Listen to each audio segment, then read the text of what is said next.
Mee quraanni akkaan siilaafu ibaadaan akkaan silaaftu siimuu obboleessa kiyya obboleettiiti.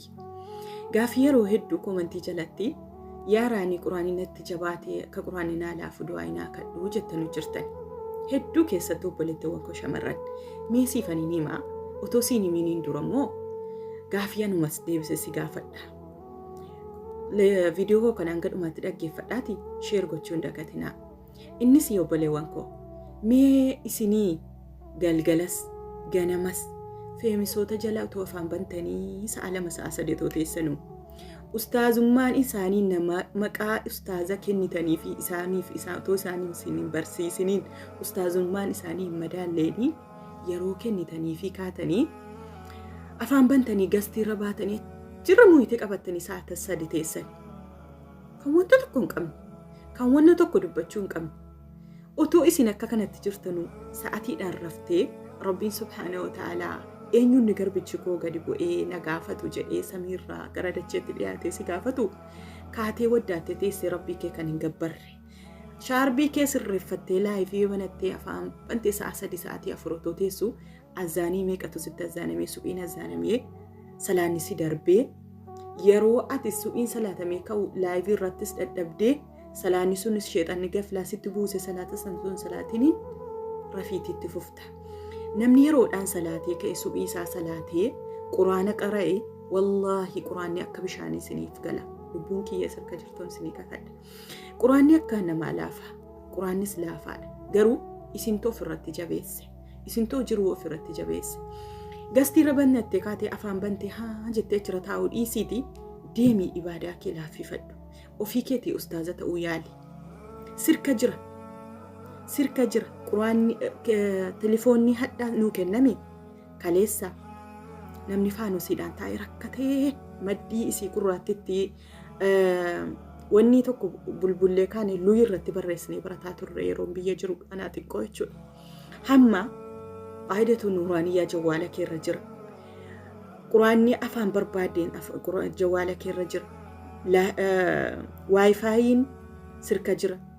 Neetiin ati guuttattu maallaqa kasaaraa ati itti guuttattee laayifii namaa yookiin immoo namni laayikiidhaan si gurguratu ija Rabbiin sii kenne kana harka Rabbiin sii kenne kana ofiin kasaaraa rakkasa gootu kana adaraa ittiin fayyadamiitii ofii keetii ustaaza ta'i. Bor ilmoo keetii fi waan guddaa taata. Adaraa jaartii gaarii ta'uudhaafi namoota hadhaa roomaantikii asirratti si hordofanii waan meeqa si godhan jala deemtee kaatirikaash of gochuu dhiisi. Adaraa Khadijaa duuba deebi'ee warra ergamaa keenya sallallahu alaihi wasallam waa'ee si qoradhu. Duutee jennaan jaarsi kee kan sin daganne duniyaan kees diiniidhaanis Rabbiin biraas akka qeebalamtuu taatu.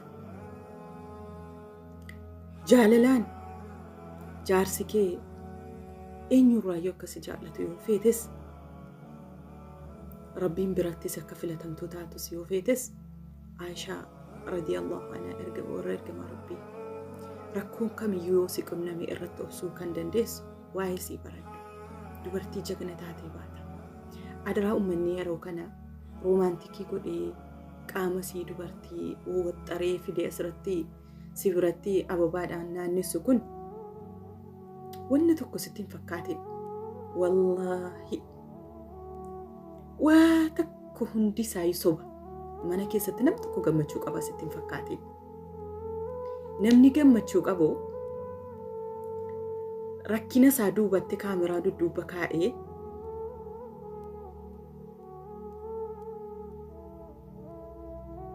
Rabbii isaa wajjiniin harka isaa fuudhee nama dubbateedha. Asirratti fidanii si fuuldura naannessanii innaan hundinuu akka kanatti gammadee jira sittiin fakkaatin. Yoo rakkinni akkamii si qunname ambiyoota borii kaleessa darbanii jireenya kee borii tolchuudhaaf jara hordofi. Yeroo keen balleessin adaraa. Adaraa duutii dhuftee kaatee yeroo si fudhattee deemtu hin beeknu. Aniin hadha siin haasa'u kun hadha jiraadheera bor jiraadhaa Rabbii sanatu beeka. Kanaafuu adaraa yeroo keetti fayyadami. Namoota markazoota kumaatama keessa seenanii achi sutaalaa asi sutaalaa achi sutaalaa asi sutaalaa bakka tokko tasgabbii dhabanii ofii isaaniitii of balleessanii kaanii miidiyaarra dhufanii safuu fixatanii waa'ee darasootaa waa'ee ustaazotaa haasa'anuu jala deemtee kaatee gowwaas hin ta'in bakka tokko taa'ii baradhu boroofitti boonta viidiyoon koo dheerateeran hin beeka garuu nama of yaadatee ka'ee nama yaadachiisu rabbiin nu haa godhu.